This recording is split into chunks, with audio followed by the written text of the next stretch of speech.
नमस्कार दोस्तों, जावा सीखने के लिए हमारे चैनल सुजीत कुमार सुमन को सब्सक्राइब करिए।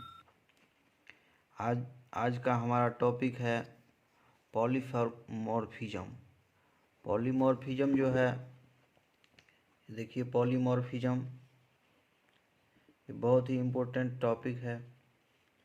जावा के महत्वपूर्ण टॉपिकों में से यह भी एक टॉपिक है जिसका नाम है पॉलीमॉर्फिज्म। वेरी वेरी इम्पोर्टेंट है।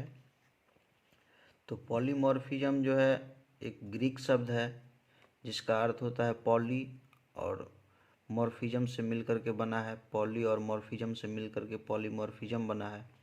तो पॉली का अर्थ होता है मेनी, जबकि मॉर्फिज्म का अर्थ होता है फॉर्म। तो मेनी फॉर्म को ही हम मॉर्फिज्म कह सकते हैं। तो एक तरह से मानिए कि पॉलीमॉर्फिज्म का दूसरा रूप ही मेनी फॉर्म हो गया। तो पॉलीमॉर्फिज्म को अगर आपको परिभाषित करना है, कहीं आपको लिखना है, किसी एग्जाम में पूछा जाए कि पॉलीमॉर्फिज्म क्या है, तो आप बता सकते हैं कि polymorphism is the Greek word whose meaning is same object having different behaviour. कहने का मतलब ये हुआ कि पॉलीमॉर्फिज्म एक ग्रीक का शब्द है जिसका मीनिंग होता है कि same object having different behaviour, मतलब एक ही ऑब्जेक्ट अलग अलग बिहेवियर को दर्शाता है, उसी को पॉलीमॉर्फिज्म कहा जाता है। तो आइए हम एग्जाम्पल को देखते हैं। मान लीजिए एक पर्सन है जिसमें हम और आप कोई भी हो सकते हैं। तो पर्सन की जगह पे हम अपने आप को रख करके बता रहे हैं कि जैसे देखिए अभी जैसे यहाँ पे हम हैं, इस वीडियो के माध्यम से आपको कुछ बता रहे हैं। तो एज ए टीचर हम बिहेव कर रहे हैं। उसमें एक टीचर की व्यवस्था होती है, टीचर की एक मेंटेलिटी होती है। उस हिसाब से हम अपने आप को अभी सेटल किए हुए हैं। फिर मान लीजिए एज ए बिजनेसमैन कहीं पे हम कोई शॉप कर रहे हैं, खुले हुए हैं, या कोई बिजनेस कर रहे हैं, तो वहाँ पे हमारा माइंडसेट एक बिजनेसमैन का होगा। फिर मान लीजिए हम अपने गुरुजी के पास जाते हैं कहीं पे कुछ पूछने या कुछ सीखने, तो वहाँ एक स्टूडेंट की भूमिका में हम होते हैं। और मान लीजिए दोस्तों के साथ जाते हैं तो वहाँ एक फ्रेंड की भूमिका में होते हैं। तो इसी प्रकार से आपको जैसे कोडिंग में इसको लिखना होगा, तो इस हिसाब से आप कोडिंग में लिख सकते हैं। ये कोडिंग में लिखने का तरीका है।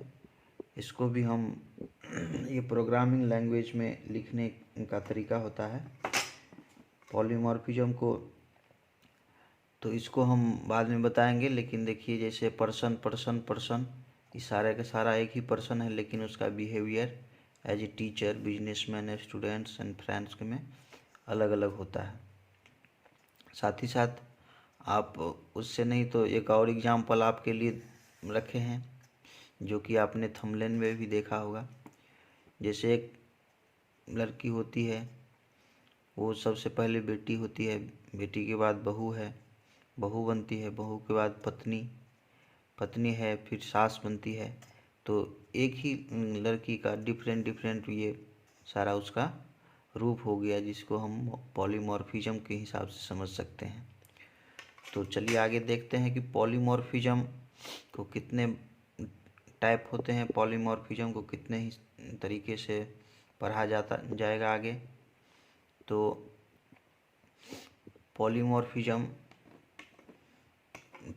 का टाइप है वो दो प्रकार का पॉलीमॉर्फिज्म होता है, कंपाइल टाइम पॉलीमॉर्फिज्म और run time polymorphism. Compile type polymorphism को आप स्टैटिक पॉलीमॉर्फिज्म या अर्ली बाइंडिंग भी कह सकते हैं, जबकि रन टाइम पॉलीमॉर्फिज्म को आप डायनेमिक पॉलीमॉर्फिज्म या लेट बाइंडिंग कहा जाता है। तो दोस्तों इस वीडियो में मैंने पॉलीमॉर्फिज्म का कंसेप्ट बताया, कितने टाइप के होते हैं ये भी बताया, साथ ही डेली लाइफ एग्जाम्पल से आपको समझाने का प्रयास किया। तो बाकी हमारा ये प्रयास आपको कैसा लगा कमेंट करके ज़रूर बताइएगा। जय हिंद, वंदे मातरम।